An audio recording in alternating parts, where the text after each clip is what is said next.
I want people that know way more than Rob and I to talk about this stuff.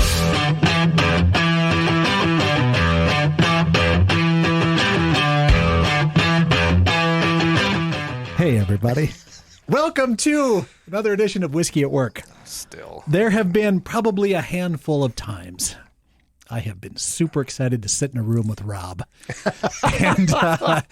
and this is that just only because you have company today? Yes, because I met Sheila very briefly about a week ago down at the best whiskey bar in Rapid City. I'll go ahead and say that. And you're not going to name drop it though. It's the Windsor Block, of course. They get enough name mentions on here for starters. But Sheila, Rob brought me, brought you to my attention. And she actually introduced herself to me at Whiskey Fest 2 or 3 years ago. Oh, really? Yeah, I'm a shy kind of girl. Yeah. Hey, you're that guy on Whiskey at Work. I'm like, figured I'd better say I usually hello. don't get that. Usually it's him.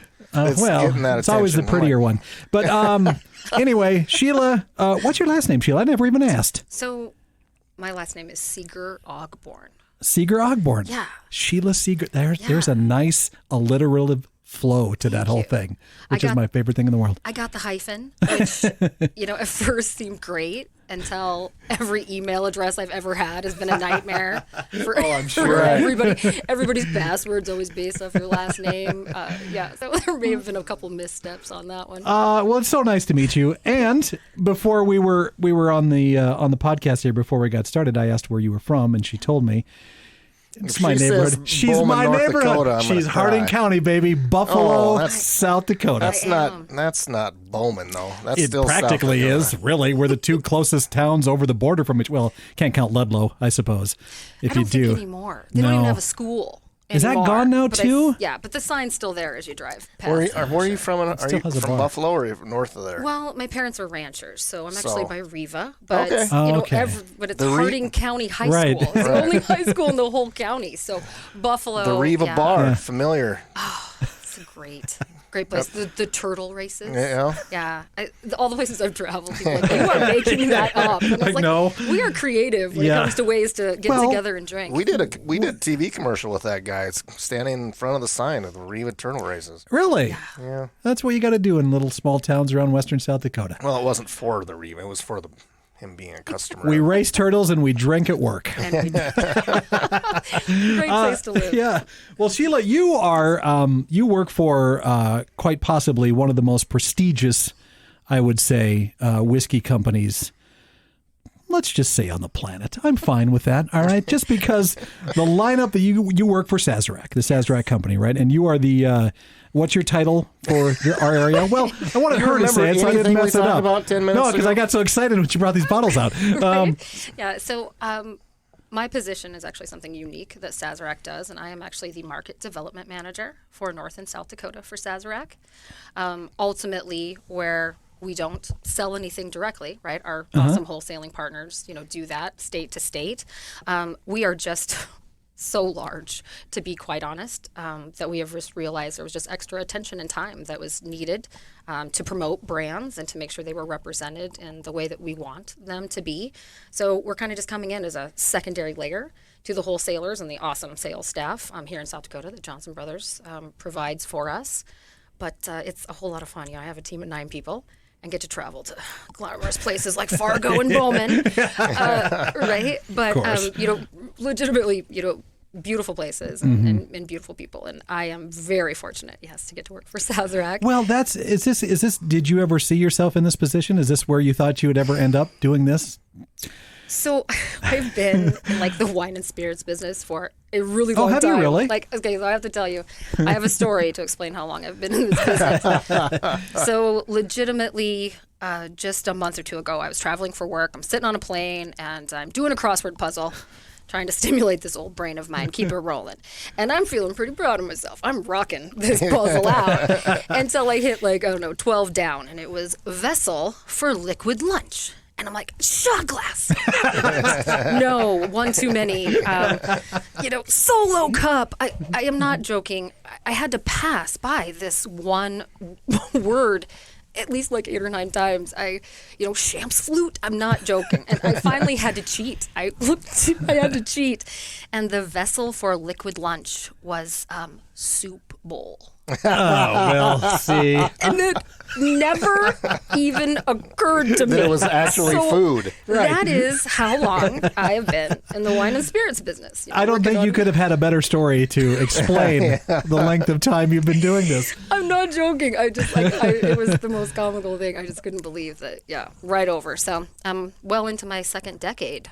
Oh, excellent. Working in the wine and spirits business. And yes, and even when I was in sales, Sazerac brands were always my favorite. They were the people who represented their company were always so fabulous and, kind of salt of the earth. And so it was really a unique opportunity when they made this. And it's going great. We have 450 brands. So it's really great. That's the trick. Though. Yeah. Your book is so big that you need almost I don't want to say that you're the middleman, but somebody out there promoting your stuff on your behalf, because when you get to the distributor level, they've got all of yours and all of whatever else that they're carrying too, right? Absolutely. And what a unique opportunity. And it's just a different way to spend money. There are some of these liquor companies, and it's nothing to drop, $38 million in a quarter, right, of time to, for advertising and things like that. It's not something that Sazerac has traditionally done. Right. And so we kind of decided we'd put that money into boots on the ground. And we're a little over a year into this in the Dakotas, and it's been fantastic. You guys are 9 distilleries for Sazerac. I think 112 countries.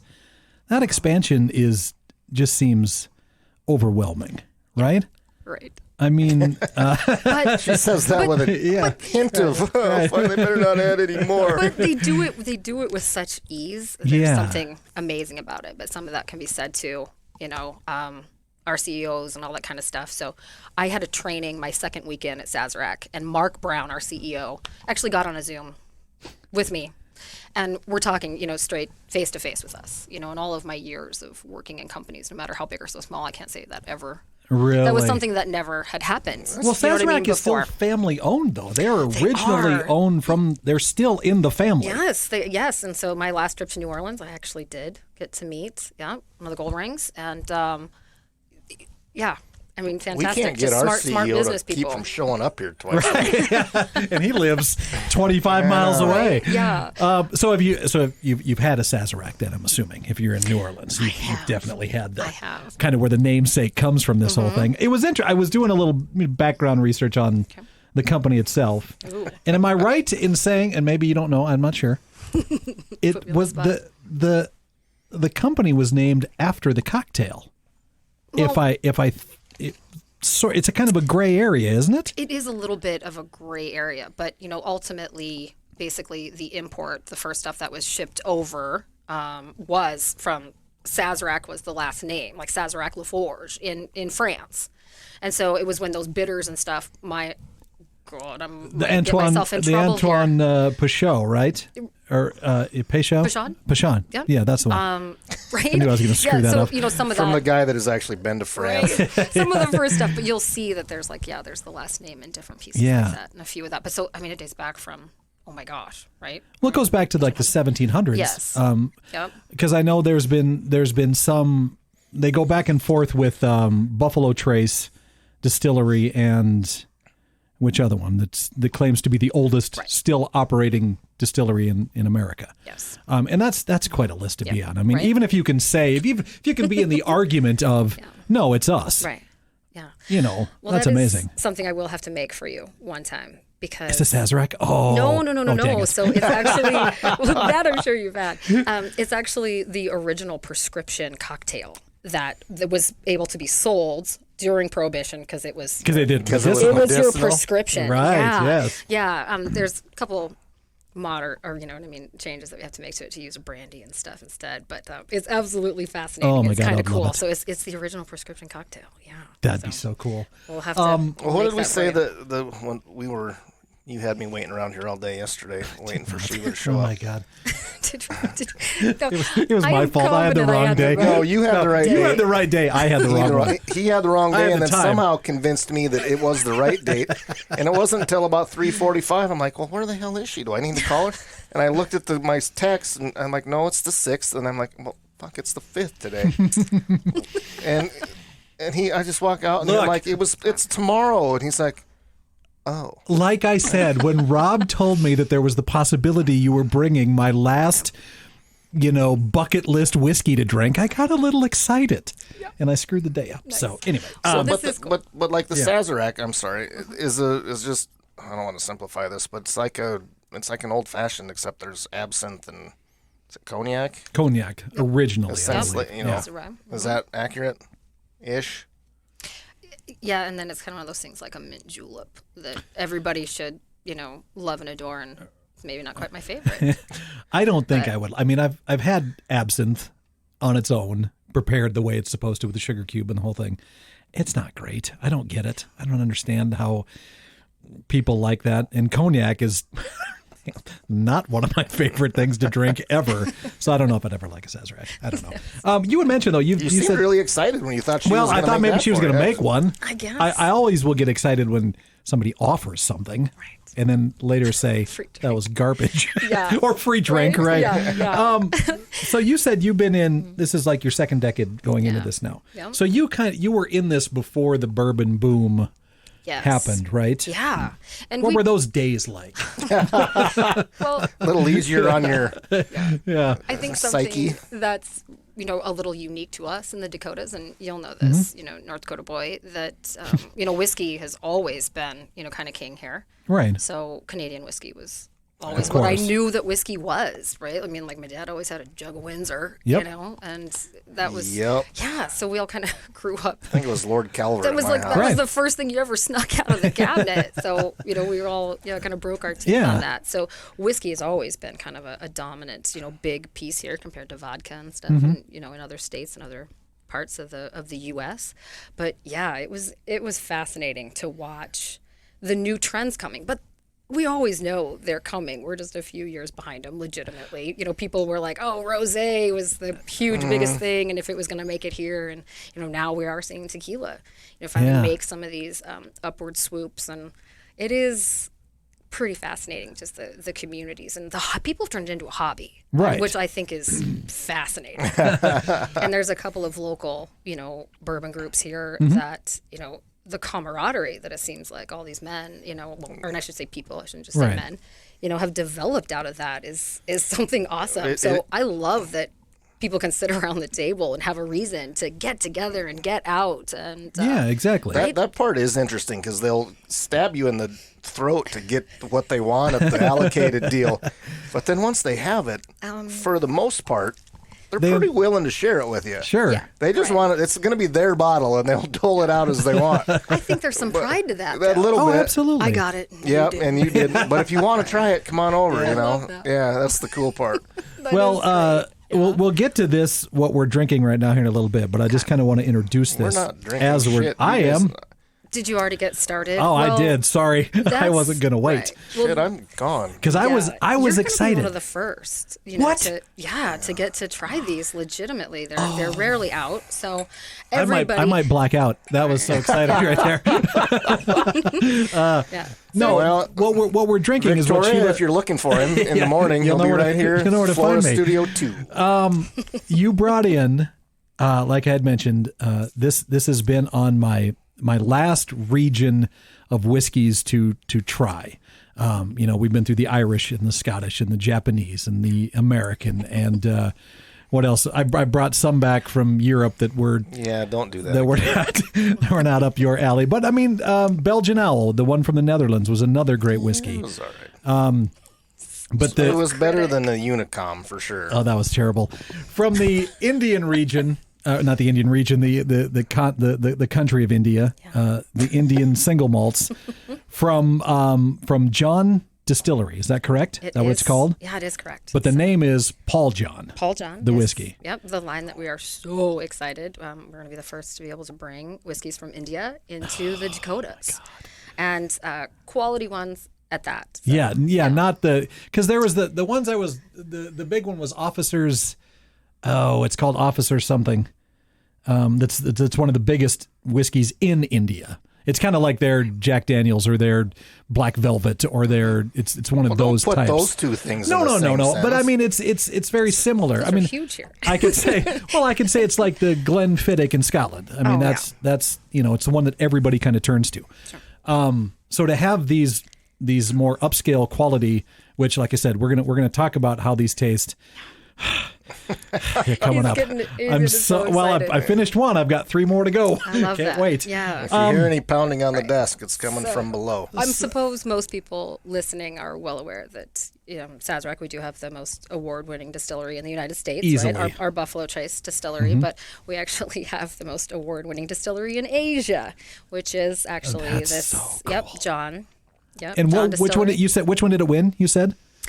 So it actually has won, what was it? The World Distiller of the Year. Okay. Yeah. And this has only been around for 25 years? Yeah. Right around there? Yes. That's it? Yeah. And we have, 300 plus awards just in like the last 10 years. Yeah. That's pretty impressive. Wow. Wow, Is you're it going to say ever? that? Guy who's like, everybody can get a medal. Well, Right, if you coming from put your Red. whiskey in enough competitions, you're going to win something. I'll take it. I mean, But Prairie, it is. Yeah, Prairie it is. Berry's got a bunch of Oh, It is right. absolutely, yeah, legit. So just another, Might have to edit that out. another top-notch product, and Yeah. I think the thing that we are the most excited about, which I am always so impressed with how humble our company is with this kind of stuff, is that all of them are going to be very reasonably priced. So even though we could keep raising the prices and so on and so forth. Do you know what the so average price is for something like one of these? Everything we're going to taste today is going to be in the mid 30s, probably to like the maybe 70. Mid 70s, I would suppose. Better. So, yep. I mean, Okay. just a ballpark. Now, you'll have to keep in mind, in South Dakota, everything gets taxed Right. coming into the state based off the percentage of alcohol. You know what I mean? That it has. And so when I see price, that's why there's such a coming in, difference the in stacks states. going People out. always want to know why something is so much cheaper in Arizona or whatever. And there's certainly state laws that have to do with that. Okay. But that really should be a real reasonable sort of piece with this. And the edited alone is probably something that we could triple the price on. With some pride about it. So we're happy to always be able to. Well, get it to the I'm masses happy that I'll reasonably. be drinking that here in a second. I like it. Now, do you remember? Okay, so how long have you been with Sazerac then? I'm just a little over a year. Okay. But had my hands in their products for like 6, I suppose, Okay. 6-7 years now. Okay, so Buffalo Trace is that is the entry into Sazerac, I think, for a lot of people, right? And did you? I was looking back. When did the lust for Buffalo Trace take off? Has it been within? It's just only been within a 5, 6, 7 year period, hasn't it? Because I seem to remember being able to go in, find it, It was everywhere all the time. and everywhere all the time. Sure. What from your side of it? Yeah. What do you see? Why does this happen? Something that's a decently priced good bourbon, all of a sudden, you just can't find it anywhere anymore. Is it something you guys do on your end, or Step in that one, Sheila. Go ahead. Hey, I got to tell you, I would live in a much nicer house. I think all of us would if that wasn't, the issue. So much of this stuff when it comes to the brown goods, like I can't change time. I wish I could make a 20-year-old Pappy Van Winkle, Of course, yeah. right? Age faster. But it's also people having the insight into the industry, which I think is something that my company surely did. But even then, I mean, just the demand, I don't know how anybody can keep up with it. There's still just only so much space. right? We never quit expanding. I think we're at You guys just did $5 billion. Yeah. added a whole new. More, yeah. I mean, multiple new barrel houses. So we are doing what we can to, keep up with what the consumer is asking us for and what they want.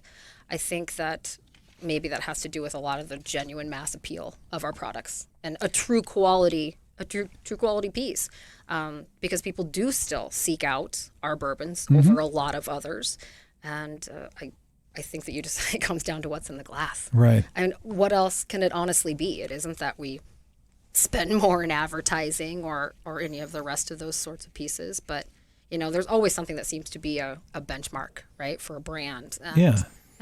It's interesting to watch them change and grow, but we've all just seen it here. Just everything kind of has a trend. Sure. 5 years ago, there wasn't a ready-to-drink canned section in any of your liquor stores, right? Yeah. Well, and it's just Buffalo a changing Trace, of the times. Buffalo Trace, when we started doing this, is one of the first ones that we navigated to as well. Inexpensive, great juice, right? Liquid. Yeah. But then when we started migrating towards things more complex and more expensive, and it's the one thing that if somebody came up and said, I want to start drinking bourbon, I've been listening to your deal. Yeah. What should I start with? It was always Buffalo Trace, because for that same reason, because it was inexpensive, it was easy to drink, it was pretty smooth, it had a great flavor. Right. Yeah. So as that expanded, I'm sure that increased demand even here, and we're, like you said, 8 years behind everybody else. So it's catching up to us, I think. Yeah. Well, you can't overlook, though, a little Dr. McGillicuddy Firewater whiskey, though, either. All right, you can't overlook what I think most people get introduced to in the Sazerac line. You said, I told you, don't talk about my baby. Don't do that to me. When I was talking to Rob about this yesterday, it was so funny, because I remember younger going into a liquor store and seeing Dr. McGillicuddy stuff everywhere, right? They had all different kinds. And seeing the Firewater whiskey and being like, well, that's cinnamon whiskey. Who is ever going to... And all of a sudden, for those that don't know, this whiskey became Fireball. Yeah. That's what it was rebranded as. And it is, like you said, it is the baby of Sazerac. I mean, it still is just... I'm a flavored whiskey guy. There's no question. I do enjoy a lot of that. But much to my chagrin. But cinnamon and whiskey, what a combination. Who would have ever thought that this was going to be the one that everybody turned to, right? Yeah, that would become the perfect piece. And right. Sheila keeps giving me the side eye like I'm going to say something bad. It represents... I'm just going to sit over here and be quiet. I think it represents just like pure fun. For that's all probably of us. it, like right? This impulsive nature, we have this whole slogan, it's like free your fire.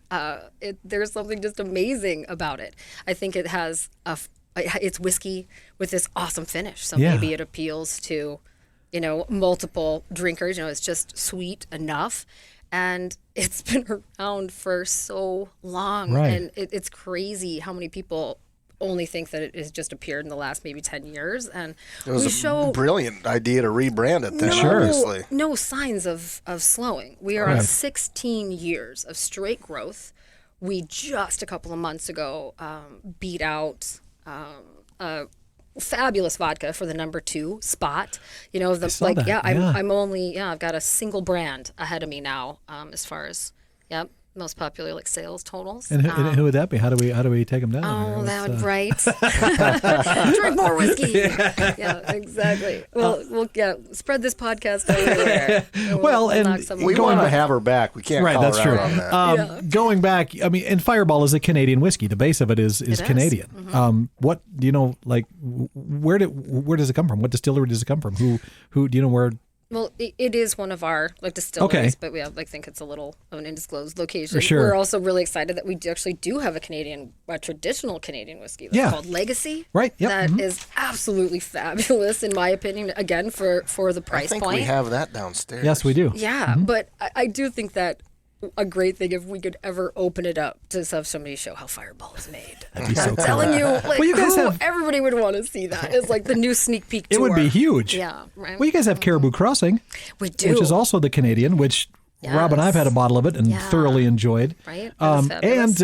So you can't tell me what about the Kirkland Signature Bottled in Bond? I want to know the secret behind that one too. Secret behind that one. Yeah, who's doing that one, Sheila? So there's a lot of people who come to our company based off the quality of the product that we can produce, right, to make their private labels, and we're well, Kirkland really is sold and really proud to do that. It's sold in Costco. That's a Costco brand. Yeah, so there's a lot. I mean, you can get online and you find these whiskey detectives that try to figure out where these bourbons and scotches are coming from that are Kirkland. Right. Yeah. So I guess I'm not going to get the answer from you. Well, they are. I think it tells you right on the label. They are a Sazerac product. Yes. Yep. Yeah. Well, and going through just again for people that are maybe new to Sazerac, although I don't know how you really could be if you're familiar with Buffalo Trace.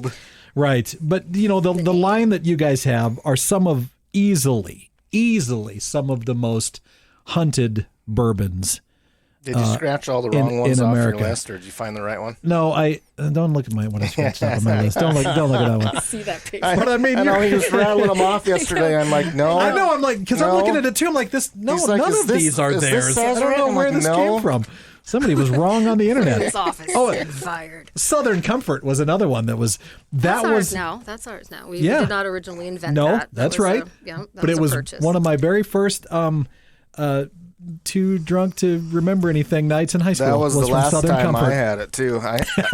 I was working at Robert Sharp's, and we're at a Christmas party, and we were doing shots of Comfort at dinner, and it was Robert. If you don't know him, is a little bigger than me. And I woke up the next morning and wanted to die. It might be the last time I ever had a real hangover. Southern Comfort is it ruined my night. Well, it's just one of those really unique. I mean, it's akin to Fireball. I mean, it's a flavored whiskey, right? Yeah, on the sweeter in essence. side. Yeah. Ultimately, the base is a little bit of a liqueur. Ultimately, right? Right. And we've come out with the 80. The Southern Comfort 80, which is actually whiskey. Really? Yeah. Available around here? It is. It absolutely is. So there's the red label and the black label used to be 100 proof, but you'll see that that's actually the 80. And it is a really nice. Wow. Yeah, okay. It's a really nice mixer for sure. You get a little bit more of the whiskey, but the nice soft, sweet body to it. Yeah, that one's a fun one. Well, again, okay, going back to, I got sidetracked with Southern Comfort. There's Rob about dying at a Christmas party. Reliving this thing. There's, of course, Blanton's, which is one of the most, sought after, just because of I don't want to call it a gimmick, but, it was brilliant to give it the letters on the horses on the bottles. I mean, that's such a great way to collect what is arguably a bourbon you just should be drinking, but a lot of people will collect those. You have all of them. I finally got the last letter, yeah. Which I think is, and they just came out. Didn't you guys just come out with a gold? Did the Blanton's Gold? We did. Yep. How's that different than the rest? That is, ultimately like an Asian expression actually. So the gold is from what from like a Japan kind of basis. Is it really? So yeah, right. So you'll have to know that all the products that we make at Sazerac, and this is where I think the craftsmanship really becomes beautiful and unique, is that all the things from the Buffalo Trace distillery are ultimately only 3 different mash bills. And it is seriously just through the difference of how they are aged. And, all those other outside factors that we can control is what makes the difference out of every single one of them. And so that's another thing that will be really unique to us here with these Paul Johns, is that that we're going to be tasting through, is that the barley is actually a 6-row. Okay. Yeah, instead of a 2-row barley that we get here. So it is actually all grown in India. And with that, you get just higher levels of protein and fiber. Oh, so it's healthy. I knew it. Oh, God. So healthy. Perfect. Put that in a whole separate aisle in the store. Let me tell you what I'm not looking for in a whiskey. Yeah, right? Yeah. But we end up with all kinds of neat, expressions and pieces. And some of them, ultimately take off. That's a fun thing with our Thomas S. More line. So it is ultimately 1792. That somebody was just doing different ways of finishing, the products in wine barrels, and it was so successful. Those are nice. People enjoyed them so much. We're like, we're going to go to market with this, and so the Thomas S. More line came out. The Chardonnay cask, ironically enough, is absolutely my favorite. But it's all just kind of different levels of experimenting. How I can take a same base. I think it's the cab cask that I liked so much. That one is fabulous. Yeah. Well, the rest of your line, Elmer T. Lee, the Sazerac Rye, the Eagle Rare, which I think is Rob is right up there with one of your absolute favorites. And then, of course, the one that everybody talks about is the Pappies. Yes. That's is it the only reason? Is it just because of the length of time that it takes to make the Pappy? Is that the reason why they're allocated? They're hard to find. Is that really the basis for why people hunt these so much? Well, I'm sure it's a big factor in it, but there is younger right expressions. What is the younger? None of my stuff is even though we don't put an age statement on Buffalo Trace as a perfect example. 7 years is the youngest liquid of the Pappies. That's gonna be blended in Buffalo Trace. Oh, got it. Okay. Yeah, where a statement's like 3 years, right, for most people. So that's the minimum, right, to be able to be labeled that. Why didn't we know that? So all of our so even with our products don't have age statements, that's kind of a big thing with the Buffalo Trace. Right. Hence again why I think we can always stand behind the quality of that. But the Pappies themselves are, if you've been fortunate enough to taste one, and I sadly have not. I've had some opportunities. How? I've had a couple. I've had some opportunities, and I feel kind of greedy, to be honest, about it. I've been in a VIP room at Whiskey Fest, and people were there were people there who paid. You know what I mean? To have I see. it. Yeah, I mean, I get it. That's no, I didn't need to do that. I'd have got you one. I helped myself. I've also met a bartender from Texas who's tried every bit of the line because it was easier to get their hands on. Go talk to Tucker down there. Right? A few of them, but I mean, they're just something that is just so gorgeous about them, but. Everything we're talking about is very subjective, of course. Of course, yeah, but still. But there is sometimes, you can just tell the quality. Just like when somebody's in a nice shirt. Right. Right? There's just sometimes what are you saying? It's so straight out the gate. Rob wore one of his nice shirts today. You're actually nice and pressed, It looked great. She's just being kind, folks. Well, we did get the opportunity. There was a gentleman that brought us down a bottle that was Pappy from the Stitzler Weller. Distillery. Nice. And there's a lot of you'll see a lot of snobs online, a lot of snobs that do other podcasts that'll be like, way to make friends. Well, they will. They'll be like, there's no reason to try to hunt for a Pappy. There's no reason to try to. Okay, you've never had it. Right. I mean, let's be honest. If you're saying that, you've either had it in a circumstance that wasn't ideal for drinking whiskey, which I can't imagine what that circumstance would be, or you or you're just mad because you haven't found one. Maybe that's it, but you can't come out and say Pappy's not good. I mean, come on, that's that's silly. I get that so much, honestly, around here, especially with the Blantons. And usually I'll be standing in a situation when somebody doesn't know who I am, spoon some opinion, and then they get introduced, and they're always like, "Oh, I'm so sorry. I'm sorry. I'm so sorry. It really is lovely." I promise I'm not offended, but I do usually try to raise my hand. Hold on, just for a minute before you want to be uncomfortable. Yeah. To share that, but Blanton's to me is a thing that is cool to have. Right. I mean, and I have enjoyed some, and I have not enjoyed other bottles because it is a single barrel. Yeah. So very different. I mean, there's Jack single barrels that I really like, and there's Jack single barrels that I really don't. I will admit to you that I have found after I have a bottle of Blanton's open right now that I absolutely love. Yeah. But. And it is. Unfortunately, it's not going to be around forever. Of course, like you said, taste is subjective, but we all can appreciate what quality goes into this. And for you saying that the youngest is 7 years, I'm so surprised by that. That just blows my mind. There's your reason why all of these are delicious, I think. Yeah. I mean, it's ultimately comes down to the quality that you can get in your glass. And, right. When you feel like, oh my gosh, I only paid this for that. Yeah. And no wonder why it was such an easy, trade up for people on a shelf. Yeah. Well, that is the interesting part. I mean, because when you can find the E.H. Taylor or the Eagle Rare or the price point on them is phenomenal. The hard part is that getting is finding them at all, which is the disheartening part from an E.H. Taylor or Eagle Rare lover like I am, that it's like, well, I can't just run down and get a refill. I gotta. Everybody seems to feel that pinch. Yeah. Here in South Dakota, it's a legitimate issue, and at the end of the day, it's just because we're such a small state. Yeah. Right. When you can think that the city of Omaha is barely less population than our entire state. Right. And that's Is that a how we handle challenge stuff. for your job? I mean, do you find challenges in that?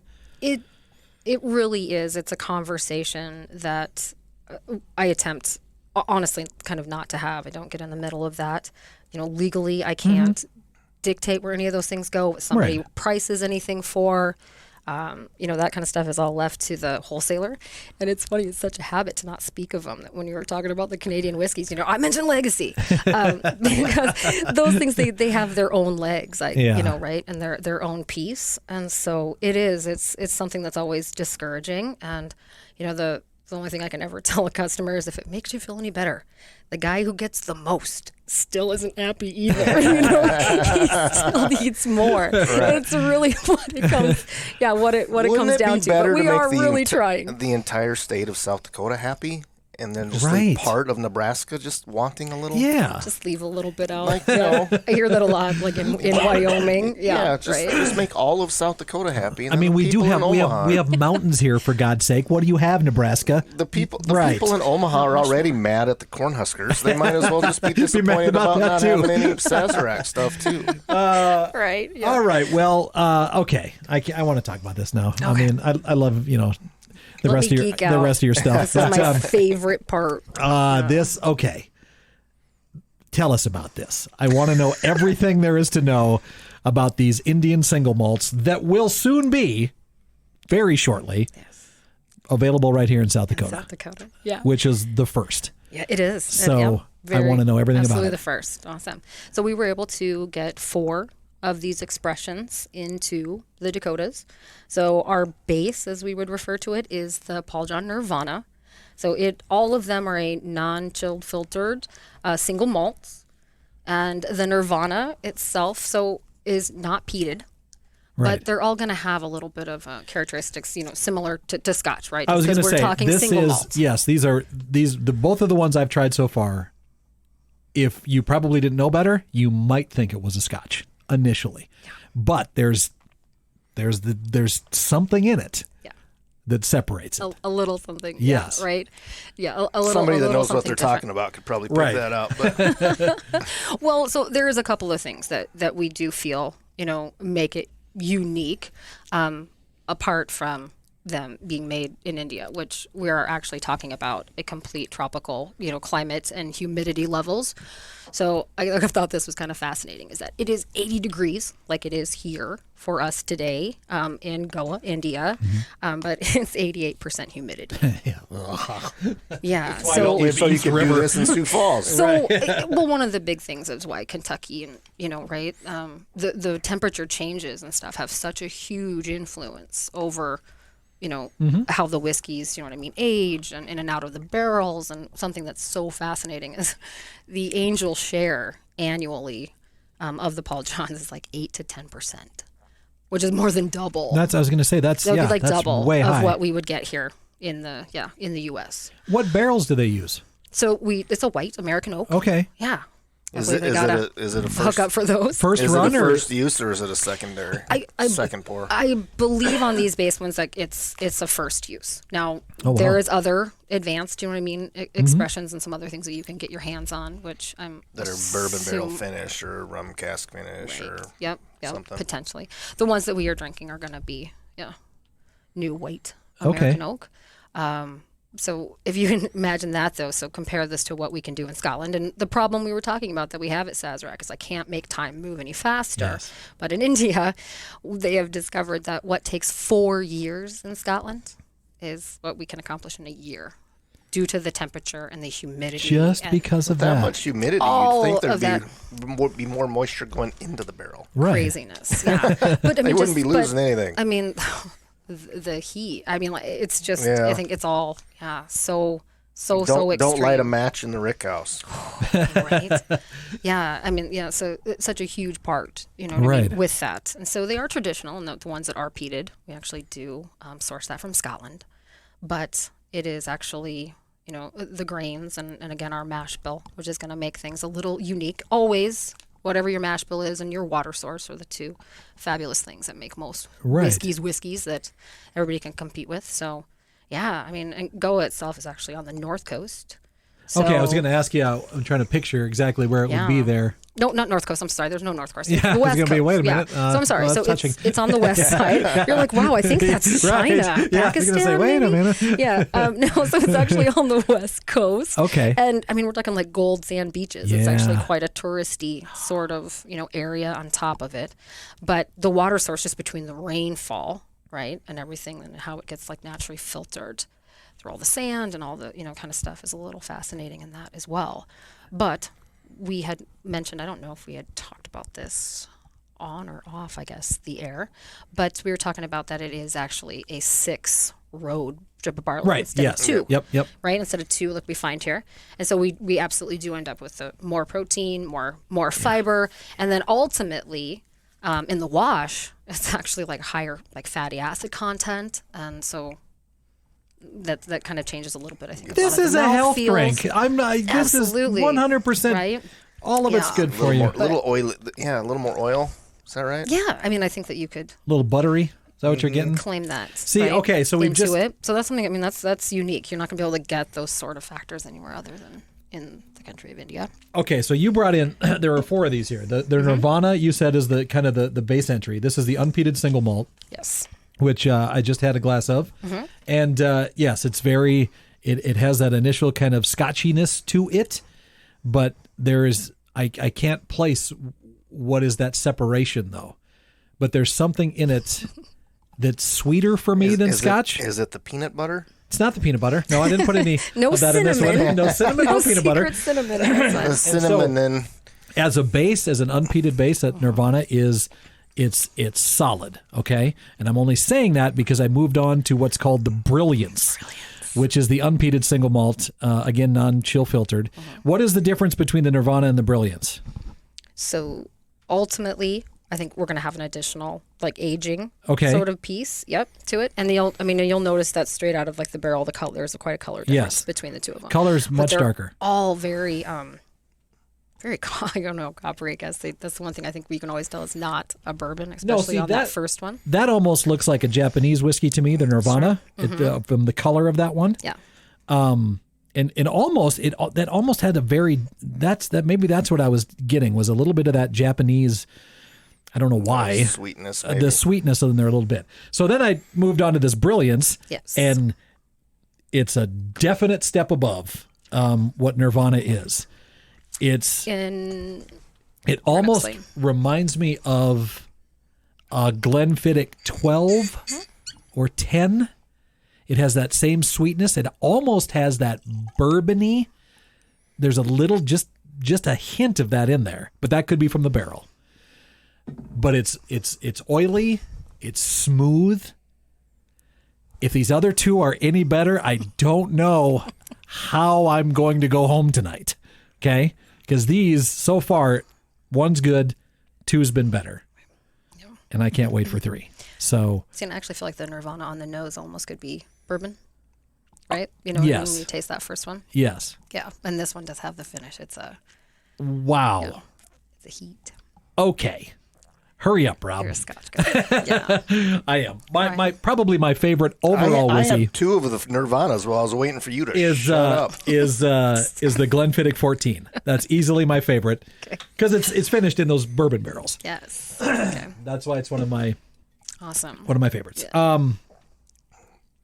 Okay, now this one has a hint of peat. This is the edited. It is. Which is the one you feel is could be I think of the 4. Amazing. Is this your favorite?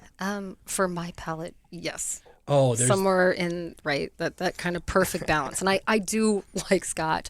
Sadly, the problem I've always had with Scotch is that the ones I really like, I can't actually afford to drink. Yeah, so you're drinking Macallan. There is some of those like Macallan 25 years there. Or the rare cask. Right? So good. Yeah, so some of those things that I can appreciate them for what they are. You've had a Macallan 25 and not a Pappy? Oh boy. Good point, Rob. Yeah, no kidding.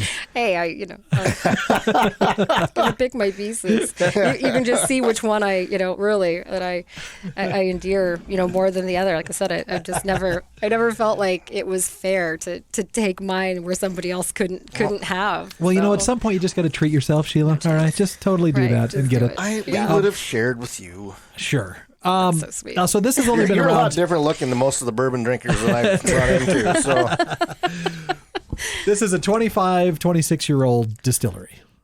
And we were talking earlier, too, about it's just the sheer amount of awards that this place has won already. I almost forgot where I was going with my question there. I got so excited looking at the bottle. This one of the lineup that's available to us here in the Dakotas is the most award-winning. So 41, accolades to itself. So if you're onto the edited, right, that's the one that we're talking about. Yeah. And ultimately, something that is a little cool brag point is the 96.5 rating from the Whiskey Bible. So that's amazing. Yeah, those are kind of some numbers that are hard to beat, and I think even Rob will admit, maybe from an accredited sort of source. It wasn't the State Fair whiskey, gold medal. Yeah, the whiskey at work, we've only given it a 93. Right? Yeah, I love it. We should totally label that. We have two distinctions of our whiskey. Okay. Is it swallowable? Is it swallowable or is it not swallowable? Those are the only two. I love swallowable. That's it. Forget palatable. Yeah, swallowable. That's way better. How does a company like Sazerac pick for this to be the line? I mean, out of everything they probably could have picked from, why do they pick this? Or why do they come to the decision that this is going to be the one from India that we want to introduce to the Midwest? Well, that would, be somebody who's way above my pay. Sure. I guess, Okay. who decided that? Somebody with the right piece. And I actually think it's because they, can identify quality, right, when they do. But we've had this, this distillery's been in our book for a while. So this isn't anything new that we just decided we were going to, buy and jump on. And really, really happy to say that, Paul John, so just like we kind of do with almost every other expression, right?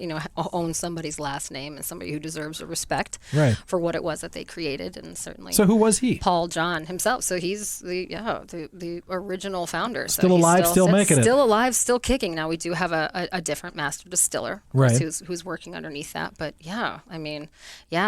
that's Paul John. That's really cool to have, to be alive and have your name on it still, I guess. Right, absolutely. Right, I guess we did give Harlan a vodka, but which is fantastic in itself. But Well, on this third one, which is they said there's a hint of peat. Yeah, this is where you're losing. Is this where I'm going to lose you, Rob? This might be where he's gone, huh? Yeah, this is you get the peat on the nose immediately, instantly, right? But not to the point of what Rob and I have described as the Band-Aid smell to the peat. Oh, sure. Mm-hmm. It's not. I get the aroma on the swallow. It's easier to take when you swallow it. It's the nose that for me is that. But that isn't you. Right. That is to me, and I pull so much chocolate. There's plenty of that. There's quite a that. Yeah. So there's at least where the finish does get is lingering. Right? Yeah. Like I said with the peat, but there is a chocolate and a sweetness. There's there's a sweetness that I don't feel I've ever really had with anything like a peated Scotch at all. That always to me seems dry and peppery, almost like a rye for me. That peated Scotch a little bit. Mm-hmm. But this has a great finish to it. A really good finish, and it's hard for me to drink most peated Scotches. It makes me Rob wants to so happy every time. So okay, when we started getting into this, I thought, I'm going to be the cool guy that drinks Lafroig and Lagavulin and Bowmore. I'm going to be that guy. Mm-hmm. And then I got through about half a bottle of Lagavulin 16 and thought, I'm never going to be that guy again. Why am I doing this to myself? Yeah, exactly. Why? Who's the guy from The Office? Ron Swanson. No, Parks and Rec. Parks and Rec. He's the one that, I still should get a bottle of his. He modeled himself after that. I wanted to be so bad. But I know I understand why people drink the peated scotches, And I would guarantee that if you're a peated Scotch fan, you are going to love this.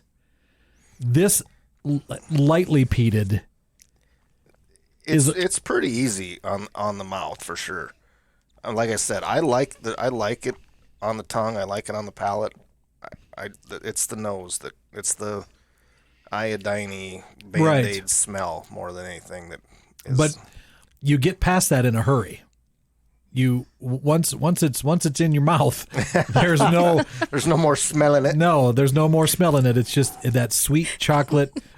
It's you just need a lower quality glass, I think, at this point. We're drinking out of something so perfect. Right? Yeah, no kidding.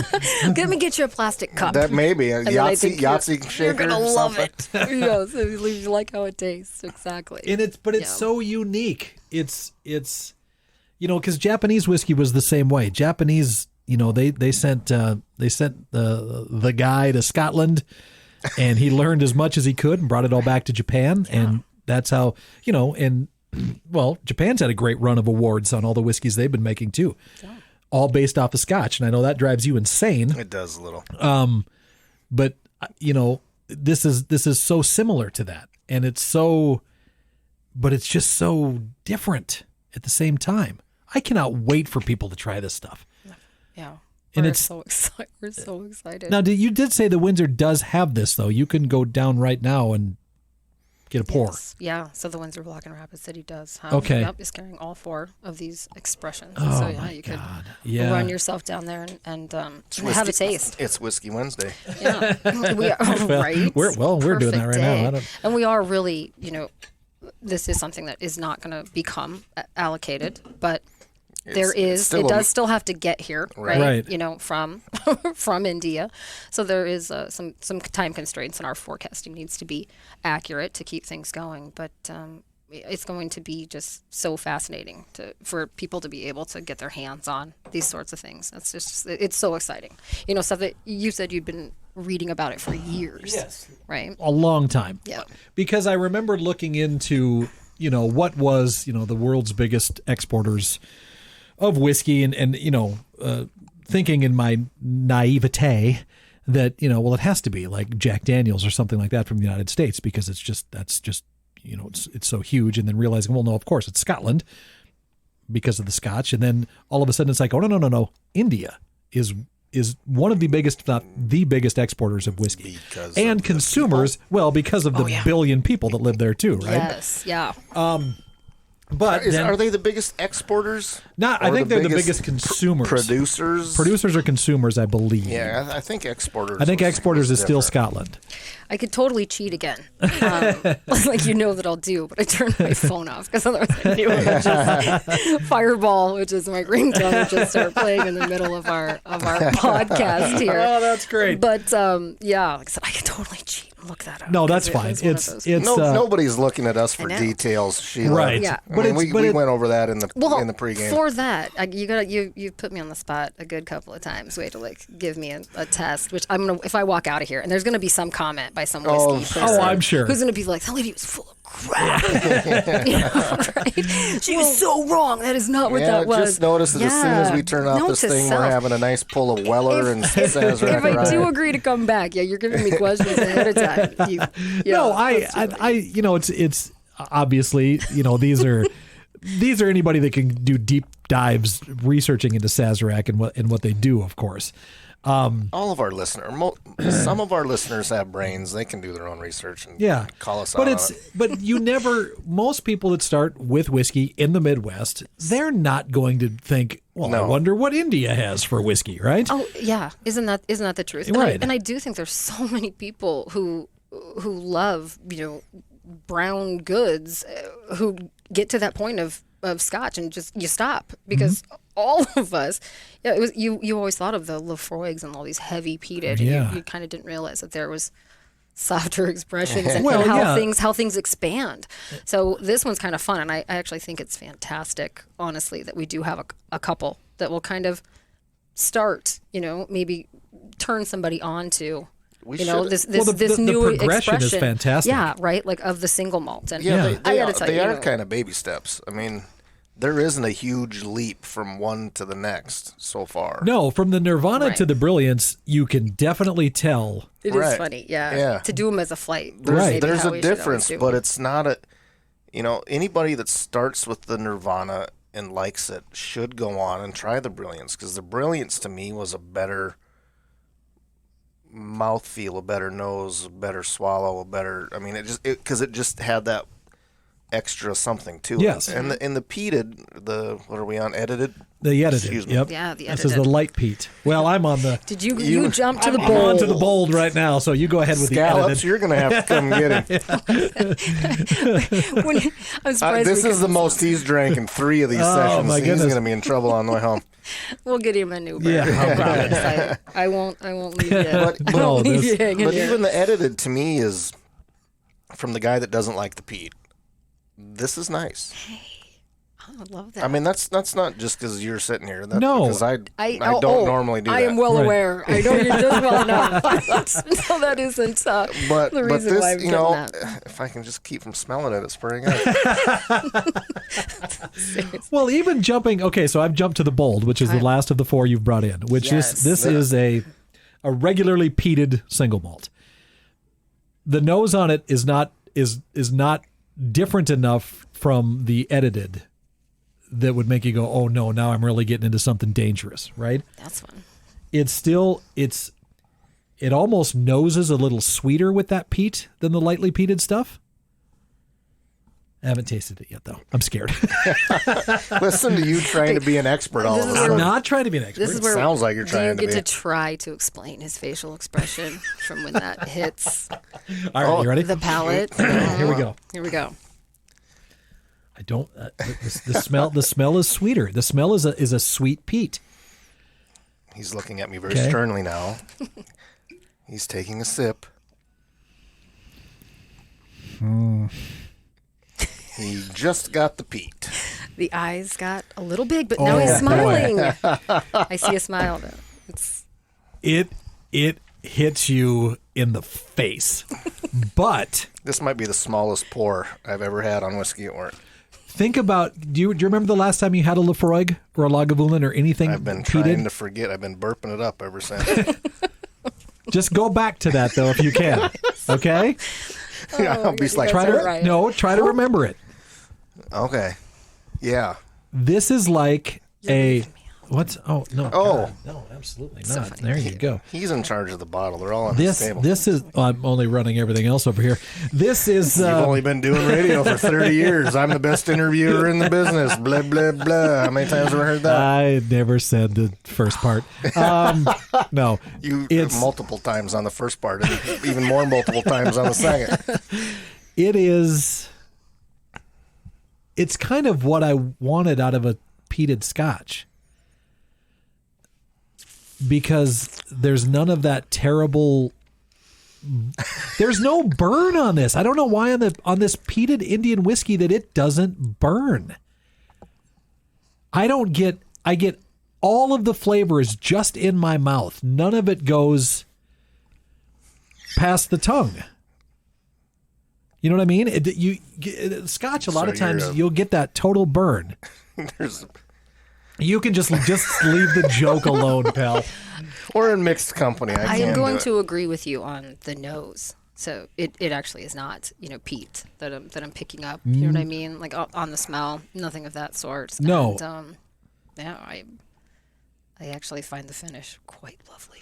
I like the smell on this one better. The bold smells a little bit better.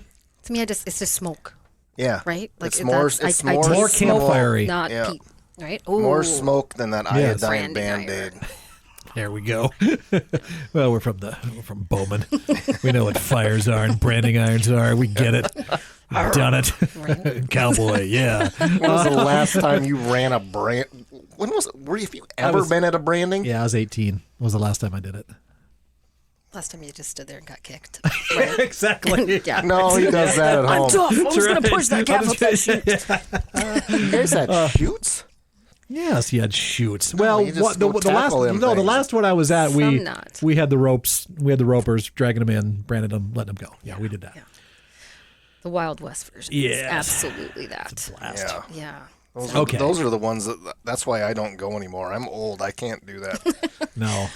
I'll take the front end if somebody else can take the back end. I'll eat the Rocky Mountain oysters when it's all done, but I ain't going to do any work on it. You don't like Rocky Mountain oysters? No, I'm looking at you like you're going to. No, fry those things up. You just put it on the grill. With a little bit of bold. Of course. Came up with a pairing. No, we did. Yes. We'll do Rocky Mountain oysters and Indian whiskey. Battered in a little whiskey batter. This will be perfect. Smoke is fantastic. So I already know my order. It's the Brilliance, it's the Bold, it's the Edited, and then the Nirvana. But the Nirvana is the entry level. And at least I like to believe I've been drinking long enough now that I could skip that if I wanted to, right? And then go right into these.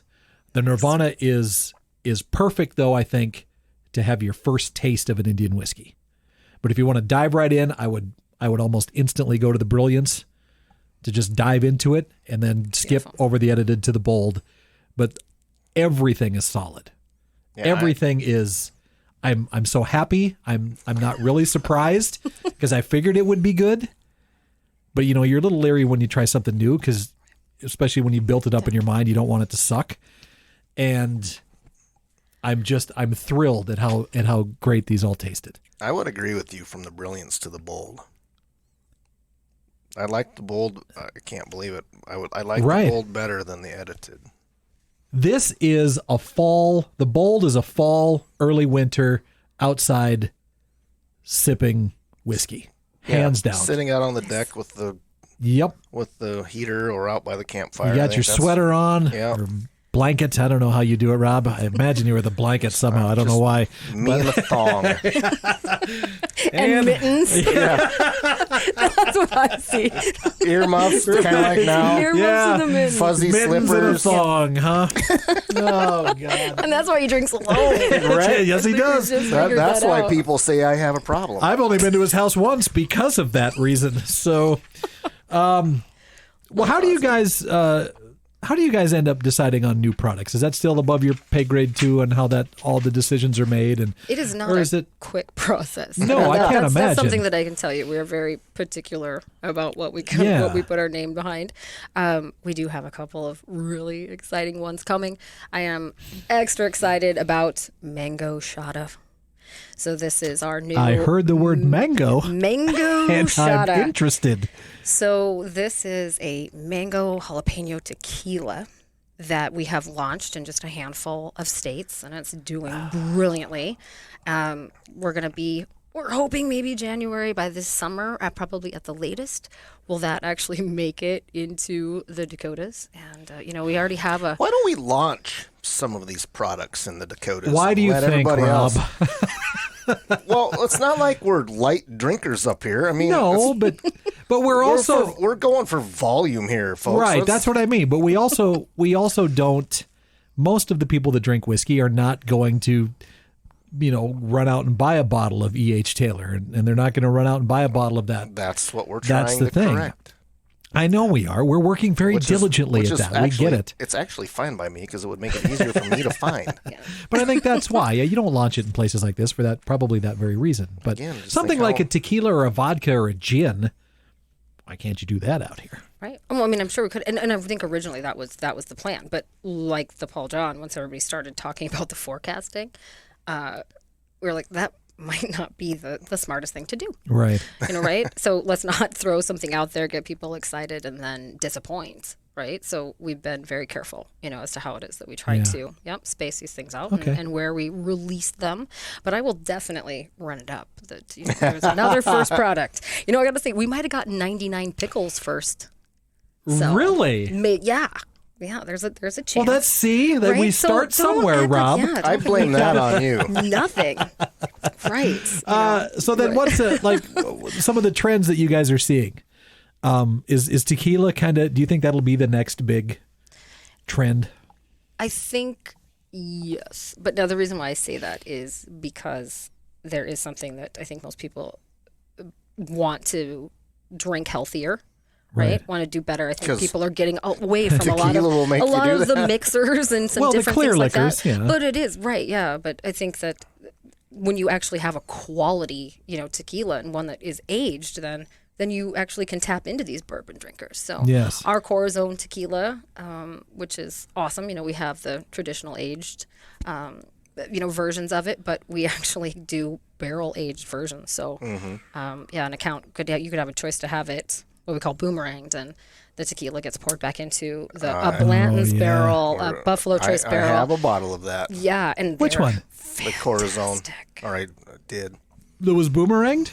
Yeah, that was back in put in a Buffalo Trace barrel. Oh man, you should bring that in once. I think I drank it. That might be. We might have to come back and talk. Okay, Some tequila yes. when the mango shada comes out. But to taste those, but when you get to aging stuff, it's something similar to rums. Everybody just thinks spiced rums or coconut and.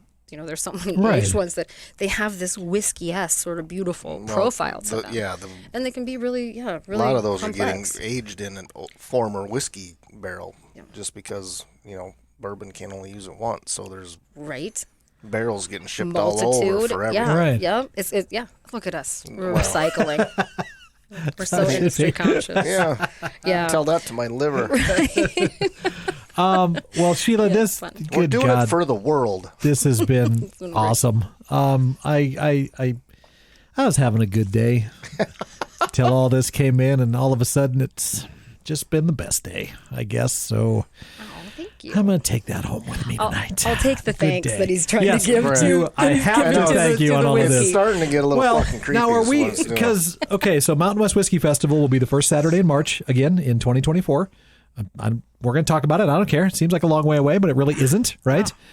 Are these going to be a part of it? You guys maybe will have these there. Do we know? How could we not? Oh, you have to. Right. Yeah, you absolutely have to have this there. We'll have to do that for sure. And again, if you want to try it right now, you can go to the Windsor Block downtown, and they've got all four of these expressions here. Paul John from the John Distillery in, how do you pronounce the name in India? Goa. Goa. Well, seems simple. GOA. Could have figured that out. I am 4 bottles into this, though, so maybe not. You're going to have to stay in track tomorrow's show. Exactly. Just stay at home. Sheila, thank you so much for coming in and doing this. Oh, my God, this has been fun. And yes, you're going to be back. Thank you. Whatever you want to talk about. Tequilas, gins, we'll break the fire.